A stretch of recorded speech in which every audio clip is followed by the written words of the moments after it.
Shri Swami Samarth. Good morning. आज आहे मकर संक्रांती. सकाळचे वाजलेले आहे 6:40. तर मी उठलेली आहे. सुंदर अशी गुड मॉर्निंग झालेली आहे.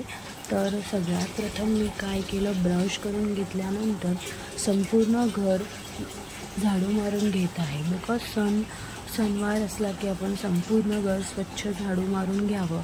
दारात अशी रांगोळी काढावी, देवपूजा करावी, खूप प्रसन्न वाटते.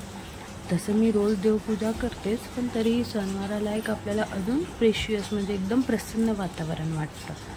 तर त्याचबरोबर कसं झाडू मारून झाल्यानंतर माझी आंघोळ करून झाली. आंघोळीनंतर मस्त अशी दारात रांगोळी काढण्यासाठी गेले. त्यासाठी मी 4 कलर निवडले होते, ऑरेंज, हिरवा, ब्लू, व्हाईट. आणि ही जी मध्ये तुम्हाला रांगोळी दिसते ना, जी डिझाईन काढलेली, ती काही मी हाताने काढलेली नाही. फेविकॉलचा जो डब्बा आहे तो ना बारीक, तो डब्बा मी वॉश करून ठेवलेला, त्याच्याने मी पण सुरेख अशी ती रांगोळी निघाली आहे ना. तुम्हाला आवडली का ही रांगोळी? आता आंघोळ पण झालेली होती, तर आता देवपूजा करायला घेतली. तर सगळ्यात प्रथम काय केलं, देव आधी पाण्यात भिजवून घेतले. आणि मग पाण्यात भिजवून घेतल्यानंतर पितांबरी एका प्लेटमध्ये काढून घेतली आणि देव असे आरामात स्वच्छ घासून घेत होते. आणि मस्त देव असं मस्त देवसुद्धा स्वच्छ करताना एक मनात वेगळाच आनंद येतो. तर देवपूजा म्हणजे सगळे देव घासून झाल्यानंतर मी सुगडसुद्धा घेतले होते. म्हणजे सुगडसुद्धा आणलेले, जे की मला पुजायचे होते. त्यांनासुद्धा स्वच्छ धुवून घेतलं. आणि ऊस पण तुम्हाला दिसत असेल सुगडाजवळ, तो ऊस पण मला कापायचा होता. बिकॉज सुगडामध्ये आपल्याला ऊस, गाजर, तुरीच्या शेंगा, परत शेंगा, भुईमुगाच्या शेंगा, अशा 5-6 प्रकारचे आपल्याला धान्य लागतात, जे की सुगडामध्ये टाकायला लागतात. तर ते मी सगळे त्याच्यात टाकलेले होते. अशा प्रकारे म्हणजे काय केलं, मी सगळ्यात पहिले सुगड धुवून घेतले. नंतर एक छानसा पाट घेऊन त्यावर एक हिरवा स्वच्छ असा कपडा अंथरून घेतला. त्यावर सगळ्यात पहिलं गणेशाची पूजा केली. गणेशाची पूजा करून झाल्यानंतर त्यावर अक्षदा, हळद कुंकवानं अक्षदा वाहिल्या. त्यानंतर 5 ठिकाणी मी अशी छोटे तांदळाची रास मांडली. त्यावर मी सगळे हे ठेवून दिले, सुगड ठेवून दिले.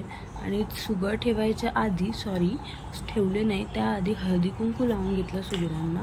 आणि मग त्यानंतर मी सगळे सुगड तिथे ठेवून दिले. म्हणजे आणि मग त्यानंतर मी एक करून त्यामध्ये ऊस, गाजर, जे धान्य होते त्यामध्ये टाकत होते. तर आता हे सुगड तर माझी अरेंजमेंट झालेली होती. आता हे बघू शकता, सगळे मी त्याच्यात धान्य टाकून घेतलेले आहे. मस्त अशी सुरेख अशी रांगोळी काढून घेतली. तिळाचे लाडू घेतले, तिळगुळ घेतलेले. तर असं मी फुलांची सरासर अशी मांडणी केली आणि मस्त अशी मी पूजा केली. तर पूजा झाल्यानंतर तुम्ही वर बघू शकता, मस्त असं देवपूजा करून झालेली होती आणि एकदम प्रसन्न वाटतं. संध्याकाळच्या वेळेस तुम्ही हे बघू शकता व्हिडिओमध्ये, लहान मुलं आलेली, जी की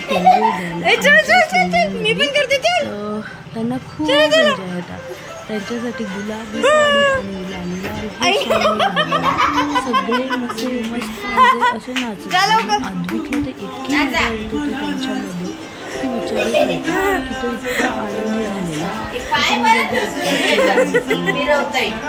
सगळे होते की ज्यांना डान्स करायला मिळाले. अद्विकला पण त्यांच्यासोबत डान्स करायला इतका उत्साह